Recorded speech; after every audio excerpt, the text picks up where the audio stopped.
A day in a life of a healthcare worker living here in northwestern Ontario, Canada. Siyempre, ayan, nag-toothbrush muna tayo. Iniisip ko bakit pa ako nag-pick up ng shift na to. Pero siyempre, pera din yun. Mukhang pera tayo eh. Sayang naman kasi nakaupo tayo sa apartment. Ayan, naligo lang ako. Mga ano lang yan, mga 3 to 5 minutes naligo. Okay na yun. Kasi nakakaya naman sa mga katrabaho natin, tsaka sa mga pasyente natin, di ba? So ayan, nag-skincare ng uncle nyo. Opo, may skincare po ako. Kasi alam nyo ba, nung high school ako tsaka college, grabe talaga yung tigyawat ko. Nahiya na ako pumasok minsan kasi sobrang dami na. Lahat yan, buo yan. Alam ng mga classmate ko yan, tsaka mga kaibigan ko. Tapos yan, naglalagay ako ng pang seborrheic dermatitis sa scalp ko sa sobrang dry niyan. Ayan. Tapos sinayos ko na din yung buhok ko dyan kasi sobrang kapal ng buhok ko. Opo, makapal po yung buhok ko. Kasing kapal po ng mukha ko. Pero okay lang yun, ganun talaga. So ayan. Sabi ko pa nga dyan, let's go. Ayan o. O, diba? Ayan, nila ko na yung apartment ko. Tapos yan, yung bike ko. Bago lang yan, kaso nga lang di ko ang alam ang ingay. Tapos alam niyo ba itong apartment na to? Parang presinto. Tignan nyo naman. Pero yun kasi yung afford ko eh. Yan lang yung afford ko. Tinadyakan ko na yung pinto yan kasi hirap lang mag-vlog. Tapos yan, pupunta na ako sa coffee shop. Yan. Sa Tim Hortons. Yan yung pinakasikat na, pinakamalaking coffee chain dito sa Canada. Yan, may mga ibon pa dyan. Tapos, di ko na-realize na, sa may PWD lang, PW, bahala na kayo dyan. Yan. Tapos, ayan, papasok na ako sa coffee shop. Alam niyo ba, sobrang antok na antok ka dyan. Kasi, nahirapan akong matulog kapag gabi. So, ayan, papasok tayo dyan. Ayan, syempre, iniisip ko ano bang sasabihin ko. Kasi, English yan. Mag-i-English tayo konti, Let's go. Hi there, can I have one medium coffee, 2 cream, 2 sugar, please? Medium to green tea sugar? Yes. 190. Sorry? 190? Sure.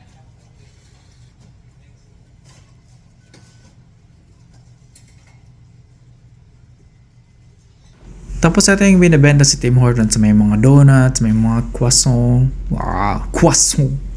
Yan, muffins, mga matatamis. May mga wraps din sila, may mga soup, ganyan. Yan, mga Timbibs. Yan siya. Cookies, may mga ganyan assorted sila. Yan, papunta na ako sa bike ko. Flex mo muna yung Tim Hortons mo, chong. Ayan. Ayan, nasa disabled parking area. Ayan, wala, nakakaya. Pasensya na po. Hindi ko po sinasadya. Ayan, Ayan. Tapos magbabike na ako dyan pupuntang work.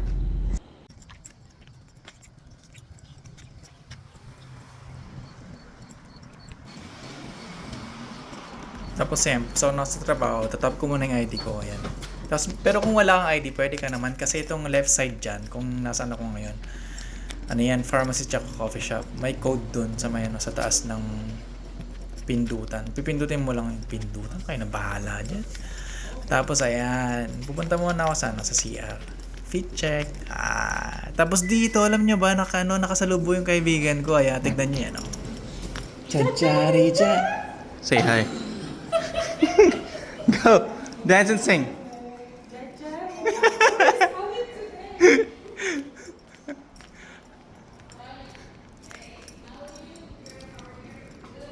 Tapos ayan, nagcha-chart na ako ng mga kung anong ginawa ko, mga pasyente ko, mga ganyan. O, di ba? Akala niyo naman, totoo.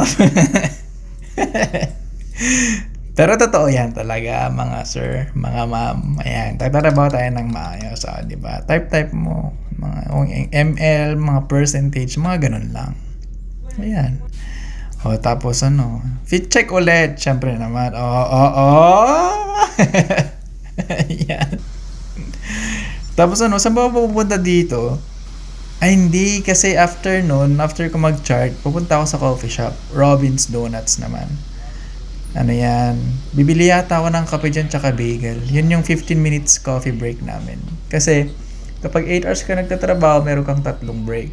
15 minutes tsaka lunch mo, which is 30 minutes tsaka 15 minutes ulit, around 2 p.m. Ayan, para din siyang Tim Hortons. May mga donuts sila, may mga soup, may mga wrap, chicken wrap, bagel wrap.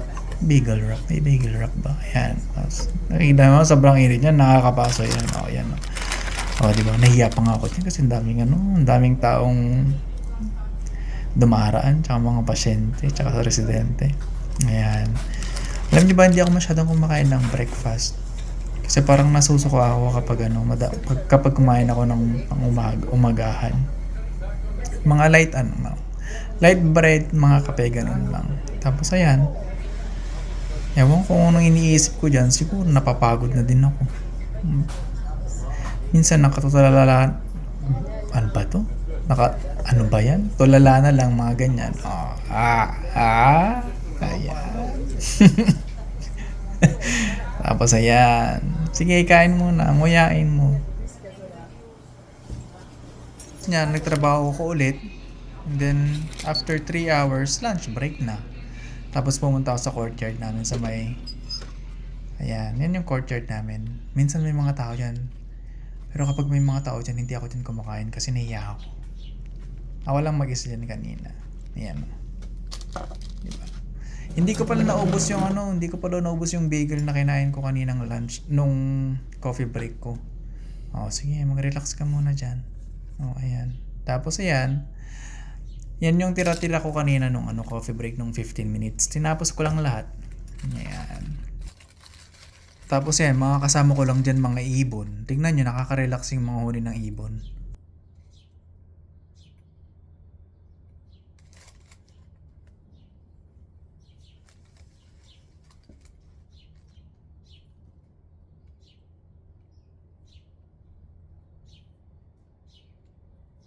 Diba, nakaka-relax siya pakinggan. Kaya dyan ako tumatambay during break ko kasi, alam mo yon, nakaka-relax siya.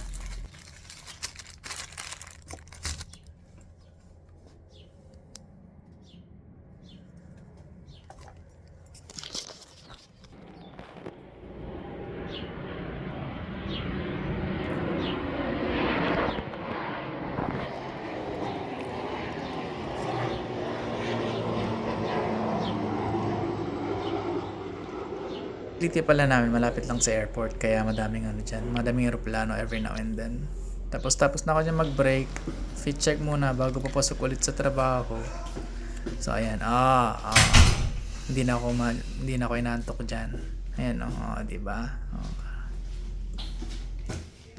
Tapos ayan, tapos na yung lunch namin, tapos na din lunch ng mga pasyente. Nagcha-chart na naman ako ulit. So kailangan mo kasing i-chart lahat. Ayan. Tapos after nyan yata uuwi na ako. Ang bilis lang ng oras. Kapag 8 hours, ang bilis lang ng oras. Kapag 12 hours, nakakapagod talaga yun. Buti lang 8 hours itong na-pick up kong shift. And pagkatapos niya, yan na. Nag-tap na ako ng ID. Tapos alam niyo ba, sobrang lamig pala ngayon. Buti na lang may dala akong hoodie. Or else, nginig na naman ang tuhod nito. Tapos ayan, dyan ko pinapark yung bike. Anong ginagawa mo? Ang cool naman, no? Ayan, tapos pauwi na ako. Ayan, maganda yung view. Madaming puno. Ayan, dyan ako sa shortcut, mas mabilis. Hanggang dyan na lang mga sir.